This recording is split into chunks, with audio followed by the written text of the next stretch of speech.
18 octobre 1967. Fidel Castro confirme la mort du commandante Ernesto Che Guevara dans un maquis de Bolivie le 9 octobre. La révolution cubaine a perdu son héros. Le mythe peut prendre son essor en Europe, où le visage blême et pur du martyr révolutionnaire vient combler le déficit narcissique de la jeunesse de gauche, déçue de ses pairs communistes et sociodémocrates. C'est l'hymne du chansonnier et poète est-allemand Wolf Biermann qui capture le mieux ce moment d'émotion. En Amérique latine, les théologies de la libération feront du révolutionnaire argentin un saint thaumaturge capable de guérir d'abord métaphoriquement, puis de plus en plus littéralement, les plaies et les malheurs du monde. L'histoire réelle est sensiblement différente du mythe.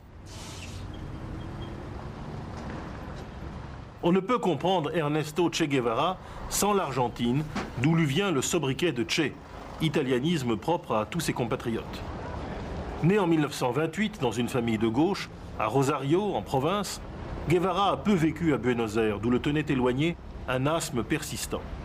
C'est un homme de l'intérieur, peu sensible au prestige de la grande ville, au mouvement de la classe ouvrière, comme à l'ironie mordante de ses écrivains tels Borges. Ses convictions profondes plongent dans le 19e siècle des libertadores, celui des chevauchés de Bolivar et des expéditions de Garibaldi. Sa sensibilité le rapproche des Indiens et des paysans pauvres du nord-ouest de l'Argentine. Puis c'est la folle équipée à moto à travers les Andes jusqu'au Venezuela, où Guevara découvre Nuestra América, notre Amérique, et s'enflamme pour des idées typiquement argentines. Il rêve dès lors d'une grande révolution panaméricaine, indépendante de Moscou, qui mènerait à l'unité d'une Amérique latine à construire, en l'arrachant à sa misère et à l'empire des Américains du Nord. Durant l'été 1954, il se retrouve dans les cafés de Mexico, qui grouillent de jeunes gens enfiévrés qui pensent à changer le monde et d'abord leur propre continent. C'est là qu'il rencontre un jeune avocat cubain, Fidel Castro Ruz, ainsi que son frère Raúl, et cette rencontre décidera du reste de son existence. Fidel Castro est déjà alors un vétéran du combat révolutionnaire. Fils d'un propriétaire terrien d'origine espagnole, galicienne, élevé à la dure dans la plus pure idéologie franquiste par les jésuites du collège de Bethléem à La Havane, Fidel Castro s'est jeté dans l'action à corps perdu dès l'âge de 18 ans. Après un premier coup de main infructueux contre le dictateur cubain Batista, l'assaut de la caserne Moncada, Fidel Castro doit s'exiler au Mexique avec son frère Raúl. Dès l'année suivante, 1955, il organise avec le Che et quelques compagnons un audacieux débarquement dans l'île qui les conduit à créer un maquis dans la montagne centrale de la Sierra Maestra. À peine 2 ans et demi plus tard, le pouvoir de Batista, profondément impopulaire, s'effondre. Fin 1958, Cuba s'offre avec enthousiasme aux nouveaux libertadores. Dès ce moment, un rapport de complémentarité semble s'instaurer entre les deux hommes clés de l'insurrection. Si Fidel Castro en est le chef charismatique et le sabre, Che Guevara s'en veut le penseur à long terme, celui qui, au-delà de l'épisode cubain, songe déjà à la conquête des horizons lointains du continent tout entier. Dès la prise du pouvoir, ces idées vont créer une profonde effervescence.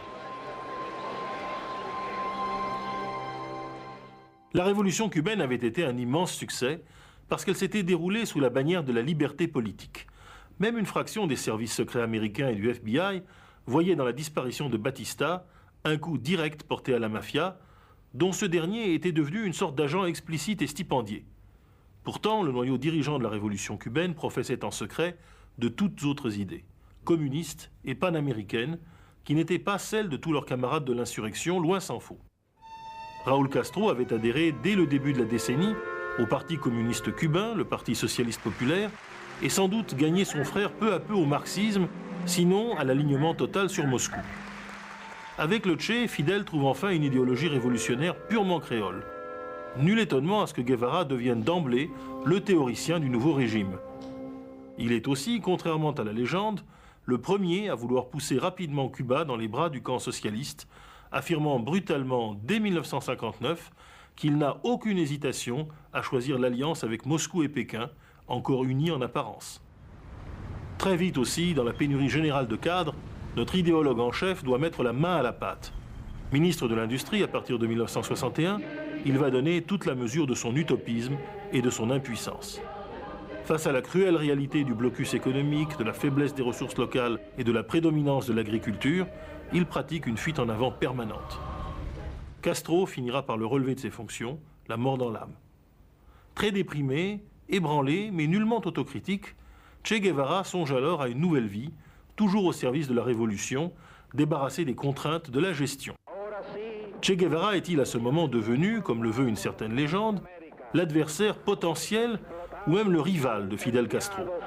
Ou au contraire, sa réorientation vers la révolution mondiale fait-elle partie d'un scénario concordé avec son ami? La vérité historique est sans doute à mi-chemin de ces deux thèses extrêmes. Fidel Castro est sérieusement déçu par la performance intellectuelle et gouvernementale du Che. Et celui-ci d'ailleurs cherche encore à s'en excuser en flattant outrageusement le chef dans sa lettre de départ de Cuba. Plus sérieusement se pose la question des relations avec l'Union soviétique. Et c'est là que les divergences commencent à apparaître plus clairement. Le Che, depuis la crise des missiles de Cuba en 1962, puis les difficiles marchandages économiques avec le Comecon, méprise entièrement les soviétiques et leurs alliés d'Europe de l'Est, n'hésite pas à les critiquer en public et penche un peu vers la Chine, qui lui fait un très bon accueil du reste lors d'un de ses derniers voyages officiels en 1964. Castro, lui, influencé par son frère Raoul, est au contraire persuadé que Cuba ne peut se permettre de rompre vraiment avec Moscou. Guevara aimerait en fait refonder une véritable internationale du tiers-monde révolutionnaire. Castro ne partage pas cet enthousiasme pour une troisième force à équidistance de Moscou et de Pékin, mais il pense qu'elle constitue aussi une carte dans son bras de fer avec les dirigeants soviétiques. C'est dans ce contexte ambigu que Che Guevara, en rêveur éveillé, va essayer d'agir et de montrer en pratique comment on peut faire la révolution. Nous quittons enfin Bouvard et Pécuchet saisis par le marxisme tropical pour plonger dans Dostoïevski, mais parfois aussi dans Tintin. L'alliance de Castro et de Guevara se poursuit, mais l'entente n'est pas parfaite. Pas plus qu'elle ne l'était au siècle passé entre Garibaldi et Cavour. Et du reste, les prestations initiales du Che au Congo ex-belge en 1965 ne sont guère encourageantes. Mais cet épisode congolais, à la fois atroce et romanesque, n'a nullement émoussé l'impatience révolutionnaire du Che. Cette fois-ci, il décide en bon argentin de se recentrer sur Nuestra América, la grande Amérique latine, et d'y rééditer l'exploit italien de son modèle Garibaldi. La Sicile du continent, il croit l'avoir identifiée dans la Bolivie. Pays pauvre, majoritairement indien, situé au centre géographique du continent, la Bolivie devrait devenir une sorte de base rouge.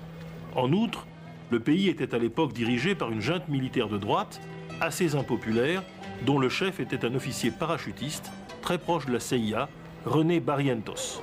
En outre, le Parti communiste bolivien, plutôt pro-cubain et faible par rapport aux trotskistes locaux, très implantés chez les mineurs, était prêt initialement à fournir des volontaires à la guérilla. Après avoir envoyé en mission de reconnaissance le jeune philosophe français Régis Debray, qui venait d'orchestrer génialement l'idéologie guévariste, dans un petit pamphlet admirable de concision et de fougue, Révolution dans la Révolution, le Che décide sans plus attendre de voler vers l'ombilic de l'Amérique du Sud, la selve bolivienne, où l'attend, croit-il, l'aventure de sa vie. L'épisode ne fera hélas que révéler le nihilisme fondamental de sa démarche. Car l'aventure bolivienne du Che est le compendium de ses erreurs. Tout d'abord, des erreurs tactiques et opérationnelles. Mauvaise préparation du terrain, mauvais rapport avec les forces révolutionnaires boliviennes, coupure géographique totale avec les forces vives du pays. Ce sont 17 survivants épuisés qui seront encerclés par l'armée bolivienne en octobre 1966. Cette mauvaise connaissance du terrain vient s'ajouter à la sous-estimation des adversaires.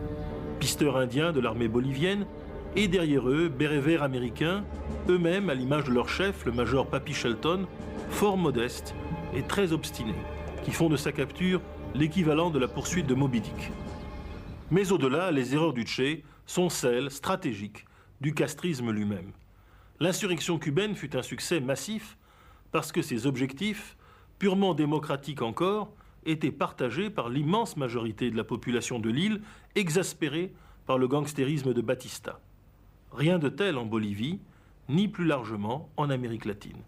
L'instauration violente et autoritaire de régimes communistes, même créoles et indépendants de Moscou, si elle suscite bien l'engagement idéaliste et le sacrifice de jeunes gens d'une grande pureté morale, ne provoque en revanche nulle part l'adhésion d'une partie importante de la société. Après de vaines marches et contre-marches, qui conduisent à l'arrestation de son compagnon Régis Debray et du peintre argentin Ciro Bustos, Che Guevara finit par tomber à son tour. Il est sommairement supplicié, après avoir été capturé vivant dans le village de Valle Grande, sur ordre du dictateur bolivien, le général Barrientos. La CIA ne bouge pas pour que Guevara soit épargné. Son approbation du meurtre sera camouflée en mauvaise liaison téléphonique avec l'état-major de Langley en Virginie. Pourtant, Guevara n'est pas tombé victime de la CIA, ni même des intrigues soviétiques ou de la passivité de Fidel Castro, mais plus simplement, il s'est effondré sous le poids de son aveuglement, lui-même engendré par sa soif inextinguible de raccourcis utopiques. En cela, Guevara était bien le fils tragique de son époque et de sa culture. Mais si le progrès démocratique a emprunté d'autres voies en Amérique latine, il demeurera longtemps encore dans cette région du monde beaucoup de vaincus de l'histoire, d'humiliés et d'offensés, pour en faire un demi-dieu de légende, successeur pathétique du dernier empereur inca, Tupac Amaru.